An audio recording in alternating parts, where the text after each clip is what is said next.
ফোনটা দেখে আপনাদের মনে হবে না এত সস্তা দামের মধ্যে ফোনটা অনেক সুন্দর গেটআপ করেছে। ফোনটা দেখতে যেমন অনেকটা স্টাইলিশ, হাতে নিলে অনেকটা প্রিমিয়াম ফিল আসবে। কথা বলছিলাম নতুন লঞ্চ আছে Symphony Helio A45 এই ফোনটি নিয়ে। পেছনে রয়েছে গ্লসি ফিনিশড এবং ক্যামেরা রিং ডিজাইনটা একদম আইফোন স্টাইলের মতোই। ফোনটার ওজন হচ্ছে মাত্র 196 গ্রাম, তাই এক হাতে ব্যবহার করা সহজ হবে। ফোনটার বডিটা প্লাস্টিকের হলে ফিনিশড এত সুন্দর যে মেটালিক ফিল দিবে। ফোনটার সাইডে ফিঙ্গারপ্রিন্ট দেওয়া রয়েছে, হোল্ডিং অভিজ্ঞতা অনেক ভালো। এতে রয়েছে IP64 রেটিং, এর মানে হালকা পানি বা ধুলো থেকে কিছুটা সুরক্ষা মিলবে। তবে এটা পুরোপুরি ওয়াটারপ্রুফ না, তাই পানির নিচে ব্যবহার করা যাবে না। চলুন তাহলে দেখে নেওয়া যাক ফোনটিতে আরো কি কি ফিচার থাকছে, এর ভালো মন্দ দিকগুলো কি কি, এবং এই ফোনটি আপনার কেনা উচিত হবে কিনা সেটাও আমি লাস্টে বলে দেব। সো সম্পূর্ণ ভিডিওটি কন্টিনিউ করতে থাকুন। আর হ্যাঁ, এরকম ভিডিও পেতে আমাদের চ্যানেলটা সাবস্ক্রাইব করে রাখতে পারেন।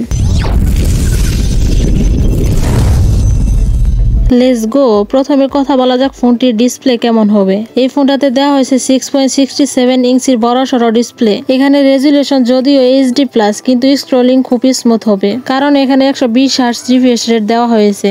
এই জন্য এতে ভিডিও স্ক্রল করা সবকিছুই আরামদায়ক হবে।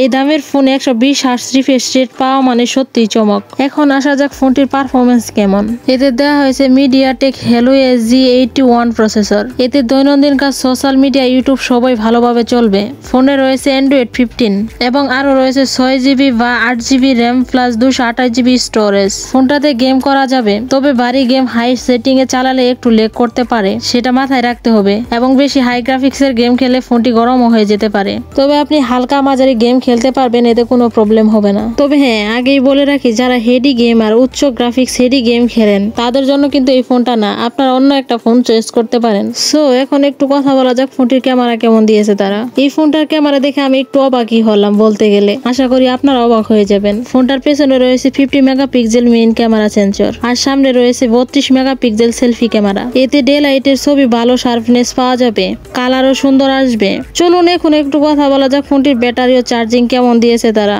ফোনটাতে দেওয়া হয়েছে 5000 mAh ব্যাটারি। এতে আপনি একবার চার্জ দিলে সারাদিন অনায়াসে চালাতে পারবেন।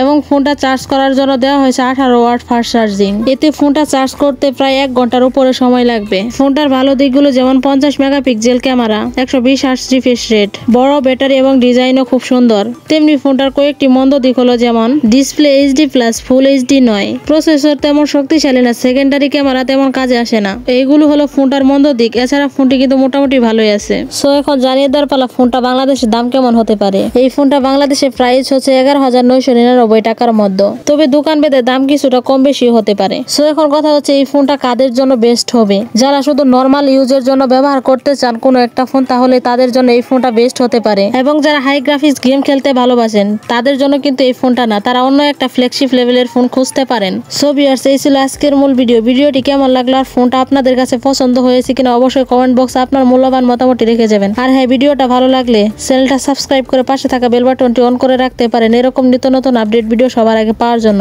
সো দেখা হচ্ছে নেক্সট আরেকটি ভিডিওতে। ততক্ষণ সকলে ভালো থাকুন, সুস্থ থাকুন। আল্লাহ হাফেজ।